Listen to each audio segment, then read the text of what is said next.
They always cut. They're always compelling.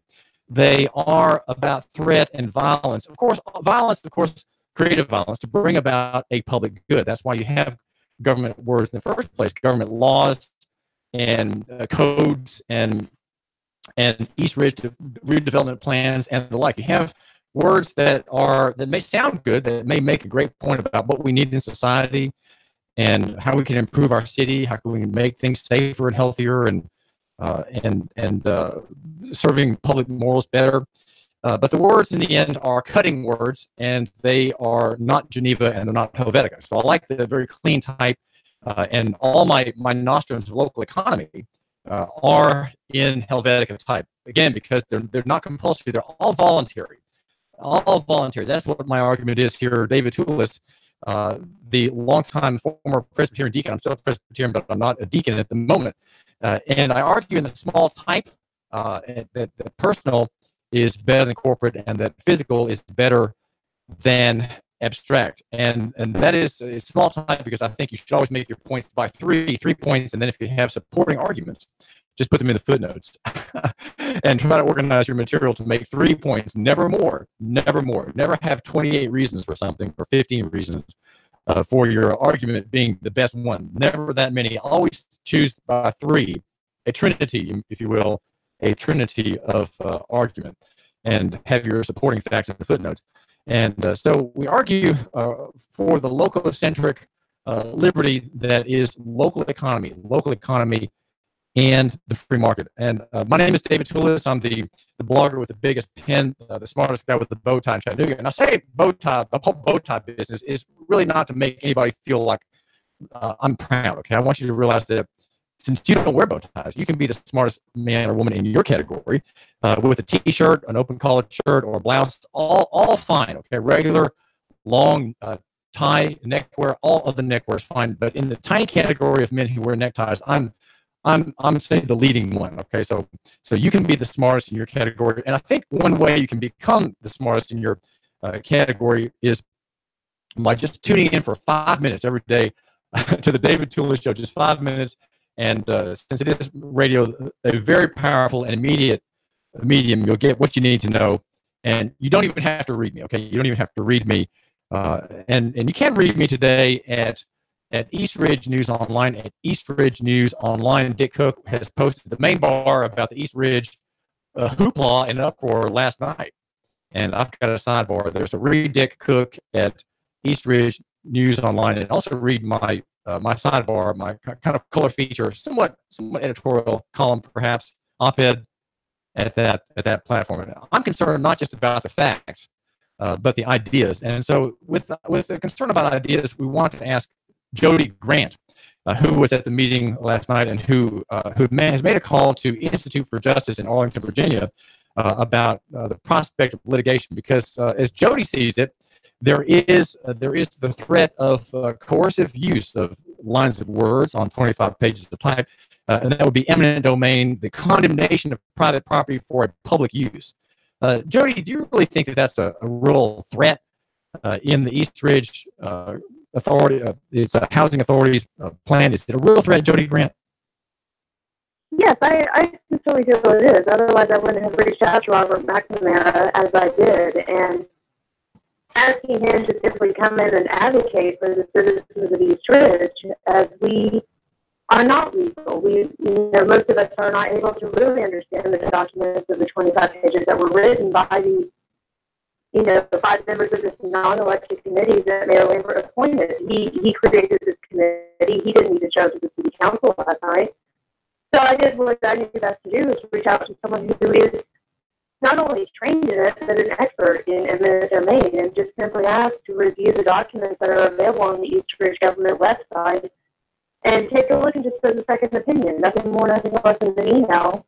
And of course, I got an immediate response. So my gut instinct was that, and it was verified with, his response to me. Well, what is the danger of eminent domain? Why would the city government think that it needs to bring out at the early stages this whole idea of seizing land? Why is that so prominent in your mind anyway in this redevelopment plan? Is it explicitly mentioned in the plan Jody, or is it just implied? No, that's the thing.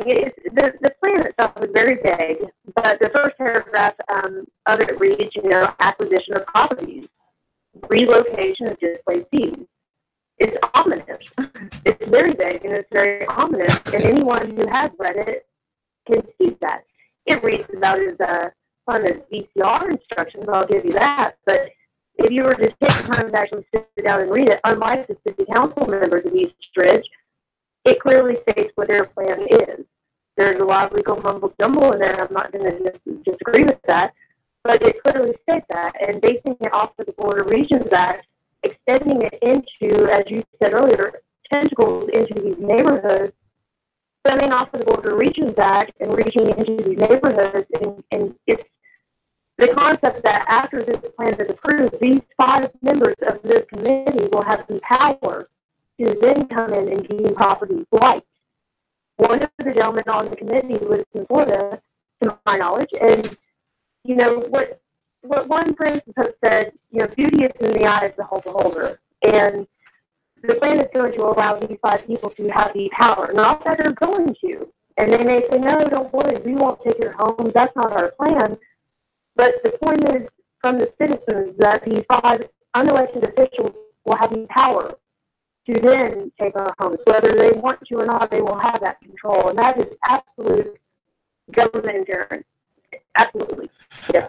Well, on page 7 of this document, there's a definition of blight. It says it's defined as areas including flood areas and slum areas, together with properties with buildings or improvements that by reason of dilapidation. Now, here the grimy, dirty words: dilapidation, obsolescence, overcrowding, lack of ventilation, light and sanitary facilities, deleterious land use, or any combination of these or other factors that are, and here's you might say the moral and religious usages in this document, that are detrimental to the safety, health, morals, or welfare of the city. That's a quote from the Tennessee Code Annotated. Is that not an appropriate definition of blight? And if it is the definition of blight, how can you be against that? How can you be against the city as a body through its representatives finding that a certain block or a series of buildings are that? Oh, there's no denying that. But then you have to ask yourself, what has codes enforcement been doing this whole time? We have a committee who is designated to simply control such blight areas and unhealthy homes. What have they been doing this whole time then? Why did we have to create a committee to do what the code enforcement is supposed to be doing? Well, I think my question. Well, that I can't answer that, but this is David Tillis, and we're talking with Jody Grant, who was at the meeting last night, at which a meeting at which about 150 people attended. By Dick Cook gave me that number. He says that's the capacity of that auditorium. It's the same auditorium where City Court is held on Tuesday. That room was filled with defendants, petty defendants in traffic court, and the court on Tuesday with criminal and traffic citations earned, I think, about $4,500 or so in gross receipts. So the city, clearly, it is a kind of money-making machine. It has purposes that are financial, and since the city is a tax revenue consuming and using body, is its by proxy its designation of these areas as potentially dilapidated. Is that a way that it can increase income for itself, ostensibly, Jody Grant, for the benefit of the citizens and residents of your town? Yeah, I mean, there's no argument that East Ridge needs a little cleanup, but the fact that the map includes one street in quotes the red zone, and across the street from that street, there's the row houses that aren't in the red zone, and then on the other side of that, they are in the red zone. The map has no reason to line to it. I feel I speak to the citizens when I say, why not start just very simply on Ringgold Road? If their zoning focus is commercial, why are they including all these residential homes? That's what the question is from the citizens, and that's the concern. If I had been given this letter, I wouldn't have known what it had read. It doesn't make sense, and that doesn't make sense for them to then sit there and say, well, that's not our plan, but when they haven't even read the plan, or so they say, it's kind of hard to be told, well, that's not what the plan is. Well, have you read the plan? And the response from the council members was no. Okay, then. So no one really knows what this, quote unquote plan is. Well, it seems like they send out letters. Jody Grant. Jody, it seems like, from my impression of what all the members said, that there's a general unwillingness to proceed with this proposal as it's been proposed, and the council, as Larry Sewell, the vice chairman, mentioned, the council, or maybe it was the general manager, the city manager, the council hasn't received this document officially, so its view of it, the reading of the plan, looking at the map, are really personal and informal. And so here, before it has even considered the proposal officially, its members are making very strong noises, as if you will, suggesting that, well, it's going to have to go back to the authority, the Housing and Redevelopment Authority, before they've even had a chance to look at it. Is that correct? Am I understanding that correctly? That this group, the proxy, if you will, is going to have to redo the plan and remove many or all of the residential areas and focus just on commercial. Right, that's what they said last time, that they would have the committee review it, and they also said they hadn't seen it, that it's on their website. Their names are on it. The city of East seal is on it. The council members' names are on it. The committee. So I know if my name were on something, I would let you know what my name was on, and I would be able to answer questions about it. And they weren't able to answer any questions. So, whether they're brushing the citizens off to the side, I don't know. But they seemed very, very, very surprised by our reactions last night based on the numbers that were able to make it to city council. And I implore everyone to make it to the next meeting coming up on May 3rd, where they have actually designated that meeting to be able to answer the questions. We just kind of bombarded them last night with our questions, but we have a right to ask these questions. When you send as many letters out to as many citizens as you did, you have to expect to be able to answer questions. And when you get here in the headlight look from the city council elected officials for a document that they've shared on their website with their names on it, it just doesn't settle well. So that meeting, just for my listener who happens to be in East Ridge, it's May the 3rd, and it's at 5:30 in the evening, and it's at May the 3rd, 5:30. Yeah, 5:30 p.m. in the evening. Well, p.m. obviously is the evening, and that is a Thursday, and that's in the building next to City Hall on Tombras Avenue, a community center, and so there the members of this authority will be there, and I'm not clear if it's the place of the city council members to be there. Do you expect that they will be there as well to discuss with the public these objections? We'll see. They have a week to study what we've been studying since April 12th or 13th, whenever they released the letter. We, the citizens, have been studying this, so I would hope they would do their homework before next Thursday for sure to be able to answer those questions, because they certainly weren't last night. Well, Jody, eminent domain is a long process. No one's house is going to be taken on the spur of the moment. It's not suddenly that you're evicted and your sofa and your bedding and your clothes stacks are on the side of the curb, as might those of someone being evicted from a non-payment of rent in a rental apartment. It's a long process, and there has to be a finding of some. There doesn't have to be a finding of public use, but there can be, in my understanding of the statute, there can be a finding of blight, and blight lets the process go forward. But I don't know whether there has to be a claim of public use of that property for the condemnation to be made. Have you read into that at all, Jody? See what I'm saying? The question I'm asking is, under the statute, it appears that blight can be the cause for condemnation and a forced sale, even though the land itself is not going to be used for a, quote, public purpose, which is what eminent domain requires. Eminent domain rules hold that you can't seize property under a compulsory sale unless there's a showing of a public interest.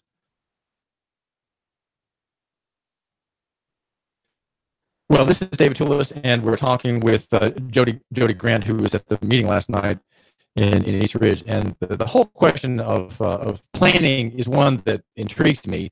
I I have you might say a visceral dislike and a visceral disregard for public plans. Now, my idea is one that's oblique. I think there can be renovations. There can be the best use of property found, that you can have meetings of the mind among private parties where land is kept up and used for profit. But it can't really be done when you have zoning. And the reason East Ridge has a problem with dilapidated structures is because it has zoning, because there is a subjection of that city to the Regional Planning Authority, or the RPA, headed by another man with a bow tie, John Bridger. And because the people with bow ties are the smartest ones, we have to understand that John Bridger and the planning people in city government, county government, and extra county, government beyond the county, that these people have the better idea than you do, right? And so that's why their plans are many, they're forward thinking, and in a way they have a sort of benevolence and beneficence to them, a kind of goodwill, right?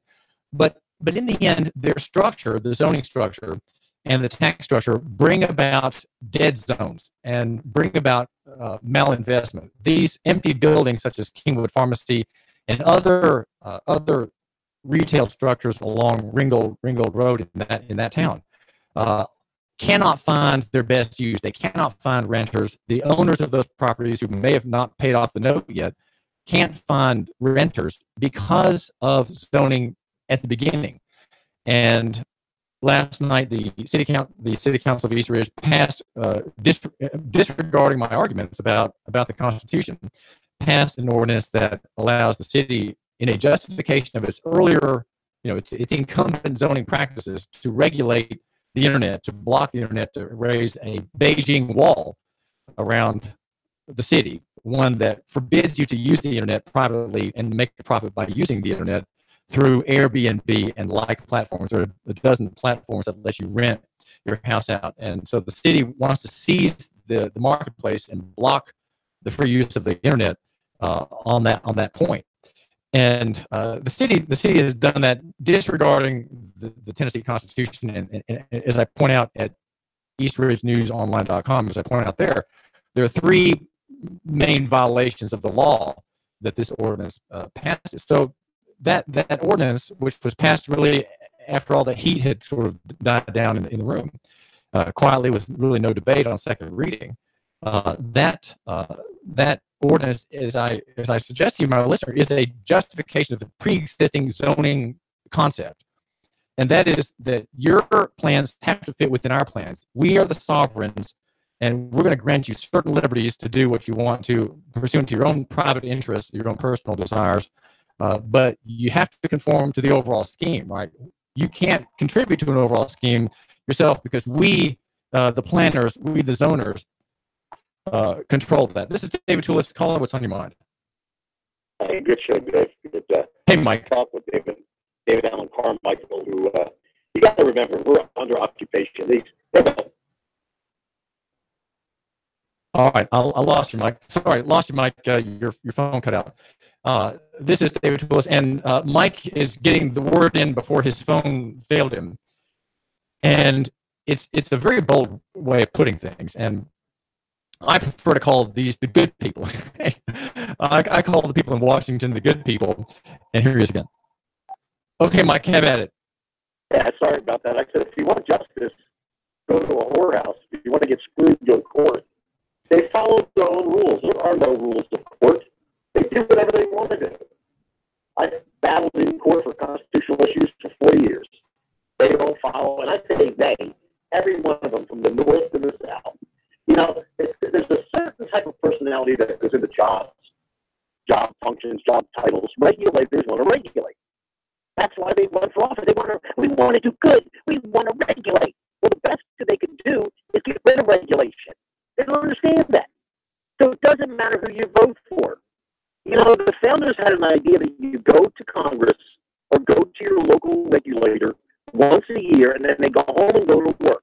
Their job wasn't to be regulating, because if you regulate, you are actually getting rid of liberty. It's the antithesis of liberty.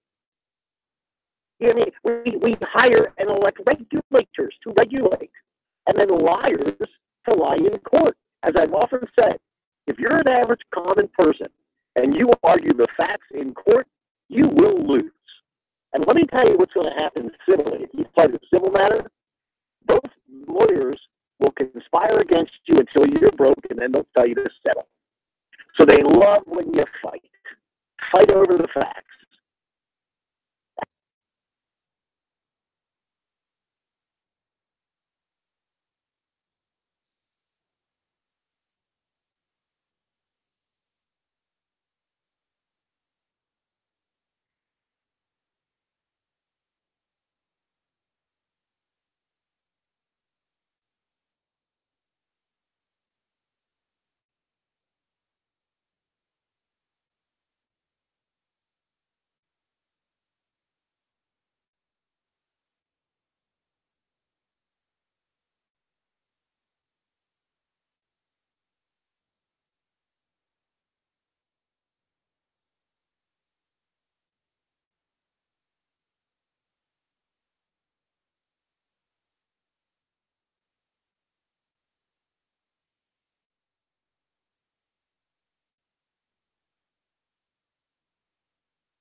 Chattanooga Radio, Digital FM.